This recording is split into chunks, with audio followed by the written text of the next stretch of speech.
Imagine holding a small pebble in your hand, feeling its weight, its roughness, and its solid presence. But what if I told you that this seemingly unshakable existence is merely an illusion crafted by bizarre rules that defy everyday intuition?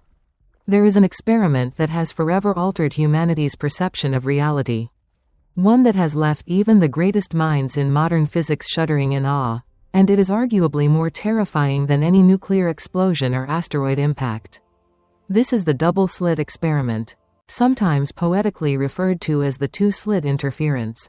Not just a test of light but a direct challenge to the very essence of the universe, compelling us to question whether the world truly exists when no one is looking at it. The quest for answers traces back to the distant years of the 17th century, when scientists in the Netherlands, led by Christiaan Huygens, boldly proposed that light might behave as waves, propagating through space much like ripples expanding across a still pond on a quiet autumn afternoon.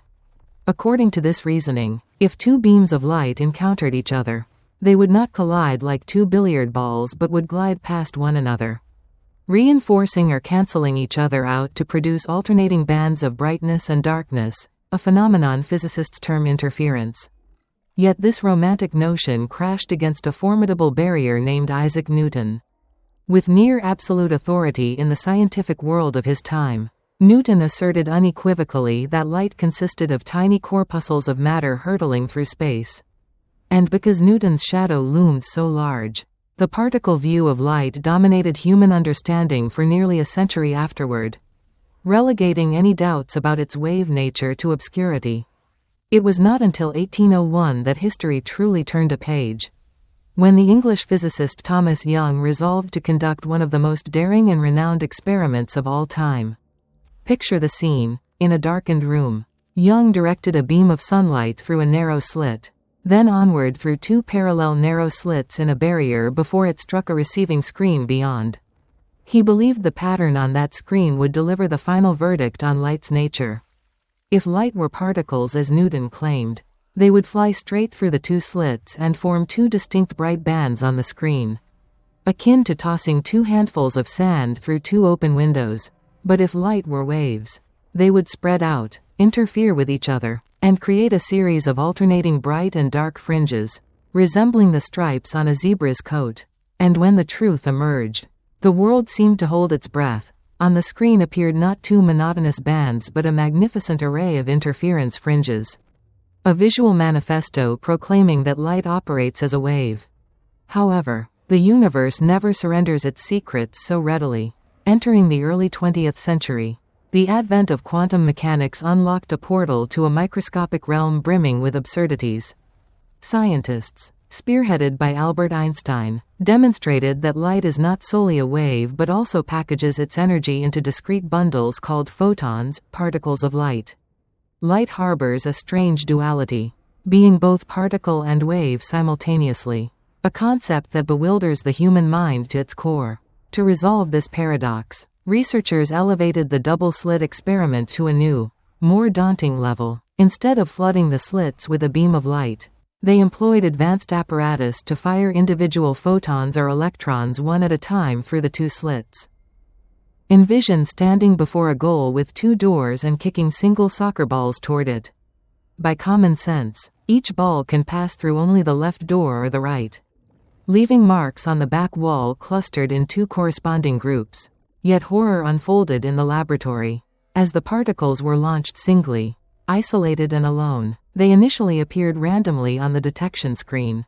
But as their numbers grew, rather than forming two clusters, they organized themselves into the same striped interference pattern as waves. What does this imply? It suggests that each solitary photon, when unobserved, somehow splits itself, traverses both slits at once, interferes with its own trajectory, and only then lands on the screen. A minuscule particle of matter appears capable of existing in multiple places simultaneously, shattering every classical physics rule we once revered. Recent advancements have extended this phenomenon to larger scales. Experiments in 2013 and beyond have shown interference with molecules as massive as buckyballs, C60, and even oligomers comprising up to 2.000 atoms with a total mass of 25.000 daltons, pushing the boundaries of where quantum weirdness gives way to classical behavior. In 2025, physicists at MIT achieved the cleanest version yet, using single ultracold rubidium atoms as the slits themselves, confirming the duality with unprecedented precision and minimal noise. To unravel this ghostly occurrence, scientists installed ultrasensitive detectors at the slits to catch the photons in the act and determine which path they took. And this is where the universe pulls its cruelest trick. A reversal that chills the spine of anyone who contemplates it. The instant the detectors activated to observe, the interference fringes on the screen vanished without a trace, replaced by two simple bright bands adhering to particle rules. But as soon as the detectors were switched off, the fringes reappeared. It seems as if subatomic particles possess awareness. They know whether they are being watched. When under the gaze of humans or machines, they behave obediently as ordinary particles, but when unseen, they act as waves spreading across space. Our act of observation, or more precisely, the gathering of information about the particle's path, collapses the wave state and forces reality to select a definite outcome. This hints that how we gaze upon the universe shapes the universe itself. The debate surrounding this phenomenon has cleaved the physics community into fiercely opposing camps. On one side stands Einstein, who championed an objective, orderly, and deterministic universe. He famously retorted against quantum randomness that God does not play dice with the universe. On the other flank is Niels Bohr, leader of the Copenhagen school, who posited that before observation, every particle dwells in a superposition, suspended between being and non-being, neither fully wave nor particle but a hazy cloud of probabilities. Only upon measurement does the wave function collapse, and reality crystallizes. This epic clash spanned decades and persists unresolved today. A 2025 Nature survey of over 1.100 quantum researchers revealed profound divisions. 36% favor the Copenhagen interpretation for its practicality. 15% the many worlds view where every possibility branches into parallel universes. 7% Bohmian mechanics with its guiding pilot waves, and smaller fractions others like relational quantum mechanics or cubism, underscoring that even experts cannot agree on quantum reality's foundations. This impasse thrusts humanity into a philosophical quandary more terrifying and profound than all else. Does the world we perceive, from our homes and trees to distant stars, truly exist independently before we look upon it? Or is it all an infinite field of potential, an ocean of undetermined possibilities, condensing into tangible matter only when our minds engage it? Perhaps, as Bohr hauntingly declared, no physical quantity truly exists until observation occurs. This is a seismic realization, an overthrow of the materialism we long cherished. It implies we are not mere passive observers in this vast cosmos but co-creators, actively weaving the fabric of reality. The madness escalates further with John Wheeler's delayed choice experiment and the quantum eraser. Scientists devised intricate setups to decide whether to observe after the photon has passed the slits. According to causality, the past dictates the future. Yet in the quantum realm, the unthinkable happens. Our present decision seems to retroactively alter the photon's past behavior. If we choose to look, it has acted as a particle from the start. If not, or if we erase the path information, it reverts to wave-like interference.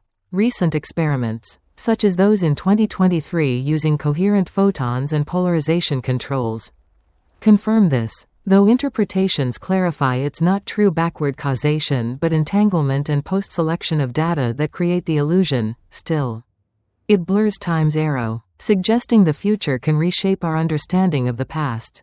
Not the eye itself, but the existence of information, is key. This propels us to an abyss where science brushes against philosophy and spirituality. The question looms larger and more fearsome. Does the familiar world, from our cozy homes and verdant trees to stars millions of light years away, really persist independently before our gaze? Or is it an endless potential field, a sea of undefined possibilities, materializing only when consciousness intervenes? Perhaps Bohr was right in his eerie proclamation that no physical quantity truly exists prior to observation. This is a jolting insight, a spectacular subversion of the materialism we have long trusted. It suggests we are not just tiny, passive spectators in this boundless universe but co-architects, directly involved in crafting the tapestry of existence. Every glance, every thought, freezes the quantum chaos into the world we inhabit. Consider this. The universe might function like an advanced video game simulation. In such games, the world beyond the player's view is not fully rendered to conserve processing power, it exists only as encoded data. Only when the player turns to look does the scene materialize. Could the universe be economizing energy similarly? Does matter manifest only when consciousness demands interaction? Eminent thinkers like Eugene Wigner and John von Neumann ventured further, proposing that consciousness not only influences reality but forms its fundamental basis. The participatory universe theory intimates that the cosmos requires us to exist, just as we need it to live. Without observers, the universe is a formless specter, a mist of overlapping probabilities never coalescing. And after all the experiments, the fiery debates, and the sleepless nights of intellectual titans, the double-slit experiment transcends a mere dry physics test about light. It is a gateway to questions that make all humanity tremble about our place in this immense expanse. Ultimately, are we dwelling in an objective, rock-solid universe, or drifting in an illusory reality, a collective dream that takes shape only when touched by awareness? The answer lurks somewhere amid those oscillating bright and dark fringes, in the eternal silence of photons, awaiting you, a potent observer, to step forward and uncover it. For who knows, right now, as you read these words, you might be forging a fragment of the universe itself. I extend my deepest gratitude to the generations of scientists, from the great forebears like Newton, Huygens, and Young, to the quantum era's luminaries such as Einstein, Bohr, Wheeler, and countless unsung researchers. It is through their boundless curiosity, their courage to defy entrenched dogmas, and their lifelong devotion to science that humanity has the chance to lift the veil on the universe's mysteries, allowing us to live, to comprehend, and to marvel at the wondrous beauty of this reality, with profound respect and thanks.